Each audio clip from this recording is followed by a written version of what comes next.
Hello friends, എല്ലാവർക്കും tasty kitchen സ്റ്റോറീസിലേക്ക് സ്വാഗതം. ഇന്ന് നമ്മൾ കാണാൻ പോകുന്നത് വൈകുന്നേരമൊക്കെ ചായയുടെ കൂടെ കഴിക്കാൻ പറ്റുന്ന ഒരു അടിപൊളി സ്നാക്സാണ്. റെസ്റ്റോറൻറ്റിലൊക്കെ കിട്ടുന്ന അതേ ടേസ്റ്റിൽ നമുക്ക് ഉഴുന്നുവട എങ്ങനെ തയ്യാറാക്കാൻ പറ്റുമെന്നാണ് നമ്മൾ കാണാൻ പോകുന്നത്. വീഡിയോ ആദ്യമായിട്ട് കാണുന്നവർ ചാനലൊന്ന് സബ്സ്ക്രൈബ് ചെയ്യാനും വീഡിയോ ഒന്ന് ലൈക്ക് ഷെയർ ചെയ്യാനും മറക്കരുത്. ഇനി നമുക്ക് എങ്ങനെയാണ് നമ്മുടെ അടിപൊളി ഉഴുന്നുവട ഉണ്ടാക്കുന്നതെന്ന് കാണാം. ഉഴുന്നുവട ഉണ്ടാക്കുന്നതിന് വേണ്ടിയിട്ട് 2 കപ്പ് ഉഴുന്നാണ് ഞാൻ എടുത്ത് വെച്ചിരിക്കുന്നത്. ഈ ഉഴുന്ന് ഞാൻ 5 മണിക്കൂർ വെള്ളത്തിലിട്ടതിന് ശേഷം കഴുകി വാരി വെള്ളം എല്ലാം വറ്റിച്ച് വെച്ചിരിക്കുന്നതാണ്.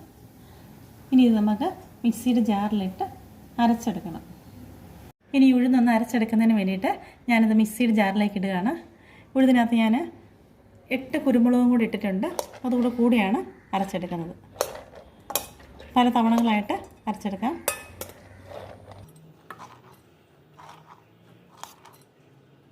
ഉഴുന്ന് അരയ്ക്കുമ്പോൾ ശ്രദ്ധിക്കേണ്ടത് ഒത്തിരി വെള്ളം ചേർത്തല്ല ഉഴുന്ന് അരയ്ക്കേണ്ടത്.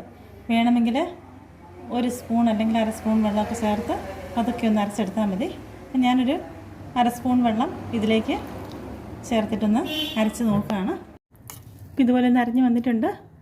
ഇത്തിരി വെള്ളം കൂടെ വേണ്ടി വരും. അപ്പോൾ അതുകൊണ്ട് ഞാനൊരു 1 സ്പൂൺ വെള്ളം കൂടി ഒന്ന് ഒഴിക്കുകയാണ്. അരയ്ക്കുന്ന ഉഴുന്നിൻ്റെ കൂടെ ഈ ഒരു ചെറിയ കഷ്ണം ഇഞ്ചിയും കൂടെ ഞാൻ ചെറുതാക്കി കട്ട് ചെയ്ത് അരിഞ്ഞിടുന്നുണ്ട്. ഇതിലേക്ക് ഞാൻ 1/2 സ്പൂൺ വെള്ളം കൂടെ ഒഴിക്കുകയാണ്. ഉഴുന്നരഞ്ഞ് കിട്ടിയിട്ടുണ്ട്.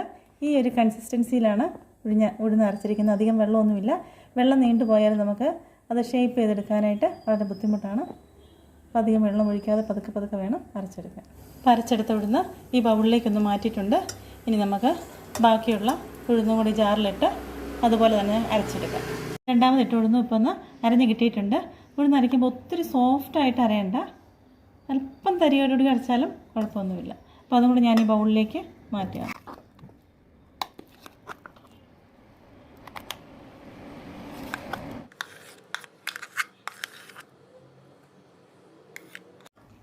ഇനി ഇതിലേക്ക് 1/4 ടീസ്പൂൺ കായപ്പൊടി,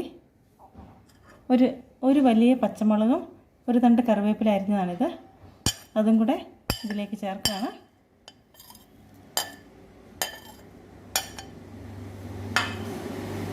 പാകത്തിന് ഉപ്പും കൂടെ ചേർത്ത് നന്നായിട്ടൊന്ന് ഇളക്കി യോജിപ്പിക്കാം.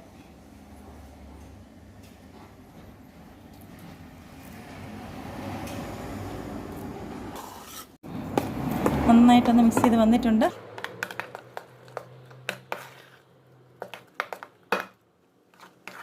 എല്ലാം കൂടി ഒന്ന് മിക്സായി വന്നിട്ടുണ്ട്. ഇനി നമുക്കിത് ഉഴുന്നുവടയുടെ ഷേപ്പ് ചെയ്ത് ഹോളൊക്കെ ഇട്ട് എണ്ണയ്ക്കകത്തിട്ടാൽ മതി. അതിനുവേണ്ടി ഞാൻ എണ്ണയൊക്കെ ഒഴിച്ച് ഒരു പാൻ സ്റ്റൗവിൽ വെച്ചിട്ടുണ്ട്. അപ്പോൾ കയ്യിലൊരല്പം വെള്ളം തടവി ഇത് കൈക്കകത്ത് എടുക്കുകയാണെങ്കിൽ കൈക്കകത്ത് ഒട്ടിയല്ല. അപ്പോൾ ഇങ്ങനെ ഉരുട്ടി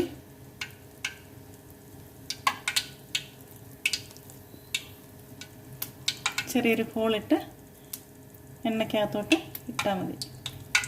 ഇങ്ങനെയൊരു ഹോളൊക്കെ ഇട്ട് കൊടുത്തിട്ടുണ്ട്. ഇത് ഞാൻ ചൂടായ എണ്ണയിലേക്ക് ഇടുകയാണ്. എണ്ണയ്ക്കകത്ത് ഇട്ട് കൊടുത്തിട്ടുണ്ട്. ഞാനിത് ഹൈ ഫ്ലെയിമിൽ തന്നെയാണ് ഇട്ടിരിക്കുന്നത്. ഉഴുന്നോട് നല്ലതായിട്ട് മൊരിഞ്ഞ് വന്നിട്ടുണ്ട്.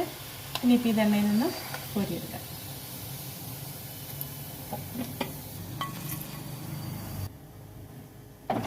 അടുത്തത് നമുക്ക് ഇതുപോലെ തന്നെ കൈയൊന്ന് വെള്ളത്തിൽ മുക്കിയിട്ട് മാവ് ഉരുട്ടി എണ്ണയ്ക്കകത്ത് ഇട്ട് കൊടുക്കാം.